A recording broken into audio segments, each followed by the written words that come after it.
حج 2027 کی رجسٹریشن جو عازمین حج کروا چکے ہیں وہ حج کے اقساط جمع کروانے سے پہلے کچھ باتیں اچھی طرح سے سمجھ لیں۔ یعنی کہ جو عازمین حج ڈبل بیڈ سیپریٹ روم لینا چاہتے ہیں یا پھر ٹرپل بیڈ روم لینا چاہتے ہیں تو ان کے لیے اطلاع ہے کہ ڈبل بیڈ کے لیے ہر عازم حج کو 2 لاکھ روپے اضافی ادا کرنے ہوں گے۔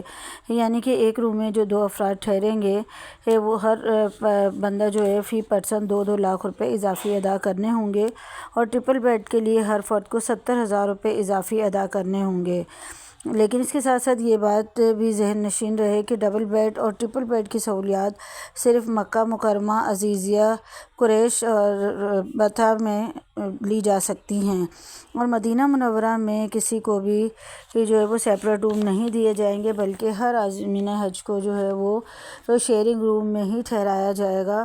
یعنی کہ خواتین کو خواتین والے روم میں اور جینٹس کو جینٹس والے روم کے اندر ٹھہرایا جائے گا۔ اسی طرح سے مشاعر کے جو 5 دن ہیں مینا، مزدلفہ، عرفات وغیرہ، وہاں پر بھی جو ہے وہ شیئرنگ کی بنیاد پر ہی رہائش فراہم کی جائے گی۔ مزدلفہ میں تو کھلے آسمان تلے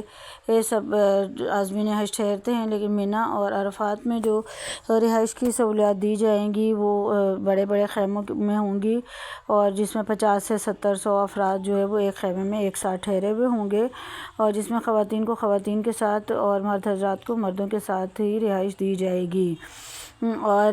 اس لیے آپ کو پہلے سے اطلاع دی جا رہی کہ اگر ڈبل روم یا ٹرپل روم کے اوپر آپ اضافی پیسے خرچ کر رہے ہیں تو یہ ساری چیزیں آپ کے مد نظر رہیں کہ صرف اور صرف آپ کو یہ ڈبل اور ٹرپل بیڈ کی جو سہولیات ہے یہ کہاں حاصل ہوں گی اور کہاں نہیں حاصل ہوں گی، یہ تاکہ آپ لوگ سوچ سمجھ کر فیصلہ کریں۔ اس کے علاوہ حج کی جو پہلی قسط ہے اس کو جمع کروانے سے پہلے یہ بات بھی عازمین حج کو معلوم ہونی چاہیے کہ جو فیملی ممبرز ایک ساتھ علیحدہ روم لینا چاہتے ہیں وہ بھی اپنی درخواست جمع کروائیں گے، اور اس کے ساتھ ہی انہیں منسٹری کو یہ بھی بتانا ہوگا کہ ایک روم کے اندر جتنے جو لوگ ایک ساتھ ٹھہرنے والے ہیں وہ سب ایک دوسرے کے محرم رشتہ دار ہیں۔ نامحرم جو مرد اور حضرات ہیں جیسے کہ بہنوئی وغیرہ یا دوسرے دیورانی دیور وغیرہ، اس طرح سے جو ہے وہ نامحرم کچھ رشتے بنتے ہیں تو ان رشتوں کو جو ہے وہ اپنے ساتھ ایک ہی روم کے اندر نہیں ٹھہرایا جا سکتا ہے، جو کہ اسلامی قوانین کے بھی منافی ہے۔ اور گورنمنٹ کی طرف سے یہ اعلامیہ پہلے ہی جاری ہو چکا ہے کہ حج کی جو درخواستیں وصول کی جائیں گی وہ پہلے آئیے پہلے پائیے کی بنیاد پر وصول کی جائیں گی، یعنی کہ جو عازمین حج پہلے جو ہے وہ حج کی رقم جمع کروائیں گے معلومات کے لیے تو ہمارے سب سے چینل کو پہلے ضرور انہیں سبسکرائب کو جو ہے کیجیے وہ کنسیڈر اور اپنے کیا دوست جائے گا۔ احباب کے ساتھ بھی حج شیئر کی کیجیے۔ جو بکنگ کے لیے جو ہے وہ رقم کے ساتھ ساتھ جو ضروری ڈاکومنٹس ہیں ان کی بھی آپ تیاری کر کے رکھیں تاکہ بعد میں جو ہے وہ کسی بھی قسم کا مسئلہ نہ ہو، کیونکہ اگست کا مہینہ سٹارٹ ہونے والا ہے، اور اگست کے شروع میں ہی منسٹری کا کہنا ہے کہ عازمین حج سے جو ہے وہ حج کی پہلی جو قسط ہے وہ وصول کر لی جائے گی۔ اخراجات جو بھی حج کے ہوں گے اس کو ہاف کر کے 2 قسطوں میں وصول کیا جائے گا، تو پہلی قسط اگست کے اوائل میں اور دوسری قسط دسمبر کے شروع میں عازمین حج سے لے لی جائے گی۔ تو وہ عازمین حج جو حج 2027 کا حج کرنا چاہتے ہیں وہ لازمی رقم کا بھی بندوبست کر کے رکھیں اور اپنے ڈاکومنٹس کو بھی جو ہے وہ ریڈی کر کے رکھیں۔ اس کے ساتھ ساتھ آپ کو بتاتے چلیں کہ منسٹری کی طرف سے جو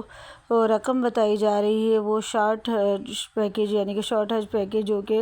22 سے 25 دن کے میعاد جس کی ہوتی ہے، اس کے لیے 13 لاکھ روپے جو ہے وہ جمع کروانے ہوں گے عازمین حج کو، اور لانگ حج پیکیج کے تحت جس میں کہ 40 سے 42 دن کا جو اسٹے ہوتا ہے عازمین حج کا، اس کے لیے جو رقم درکار ہوگی وہ 12 لاکھ روپے ہے۔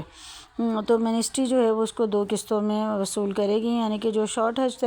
پیکیج کے تحت جانے والے افراد ہیں وہ تقریباً 6.5 لاکھ روپے کی پہلی قسط جمع کروائیں گے، اور جو لانگ حج پیکیج کے تحت جانے والے عازمین حج ہیں وہ تقریباً 6 لاکھ روپے جو ہے وہ پہلی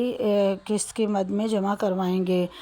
اور جن لوگوں کا ارادہ ہے حج 2027 پر جانے کا اور انہوں نے اپنی رجسٹریشن ابھی تک نہیں کروائی ہے تو وہ جلد از جلد اپنی رجسٹریشن کروا لیں تاکہ انہیں کسی بھی قسم کے کسی مسئلے کا سامنا نہ کرنا پڑے، کیونکہ بغیر رجسٹریشن کے نہ تو گورنمنٹ حج پیکیج کے تحت حجاج کرام حج کا فریضہ ادا کرنے کے لیے جا سکیں گے، اور نہ ہی پرائیویٹ حج اسکیم کے تحت الاؤ کیا جائے گا عازمین حج کو۔ تو جن آپ کے دوست احباب میں سے جو بھی لوگ جانا چاہتے ہوں، حج کا ارادہ رکھتے ہوں، تو ان تک یہ معلومات ضرور شیئر کیجیے تاکہ آپ کی وجہ سے جو ہے وہ کسی تک معلومات کی بر وقت رسائی ہو سکے اور اس سے وہ فائدہ اٹھا سکیں تاکہ آپ بھی ثواب کے کام میں شامل ہو سکیں۔ ہمارے چینل کو ضرور سبسکرائب کر لیجیے اگر آپ چینل پر نئے ہیں تو، کیونکہ ہم چینل پر حج اور عمرہ سے متعلق مختلف اپڈیٹس جو ہے وہ اپلوڈ کرتے رہتے ہیں۔